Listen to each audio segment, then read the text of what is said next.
નમસ્કાર મિત્રો, હું છું doctor Dipesh Sorathiya, director and consultant ખુશી આઈવીએફ અમદાવાદ.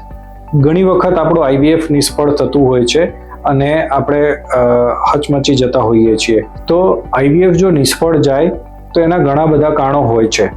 ઘણી વખત આપણે વિચાર આવે કે ચલો ને આપણે બીજા કોઈ ડૉક્ટરને મળીએ અને આઈવીએફ નિષ્ફળ થવાના કારણો શોધતા હોઈએ છીએ.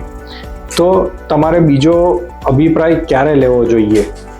તો તમારું વારંવાર આઈવીએફ ફેલ થતું હોય, તમને કોઈ કારણ ન મળતું હોય કે અમુક આઈવીએફ સેન્ટર્સમાં અમુક પદ્ધતિનો અભાવ હોય તો તમારે એડવાન્સ ફર્ટિલિટી ક્લિનિકની મુલાકાત લેવી જોઈએ કે જ્યાં ઘણા બધા એડવાન્સ ટેસ્ટ થતા હોય, જેવા કે સ્પર્મ ડીએફઆઈ થતું હોય તમારા સિમેનની ક્વોલિટી ચેક કરવા માટે, ગર્ભની ક્વોલિટી ચેક કરવા માટે પ્રીજેનેટિક ટેસ્ટિંગ્સ થતા હોય, બીજા તમારે લાઇનિંગની વિન્ડો ઓફ ઇમ્પ્લાન્ટેશન શોધવા માટે એરા કરીને ટેસ્ટ થતા હોય. આવા ઘણા બધા ટેસ્ટ છે કે જેની મદદથી તમારું આઈવીએફ કેમ નિષ્ફળ થયું છે એ આપણે જાણી શકતા હોઈએ છીએ.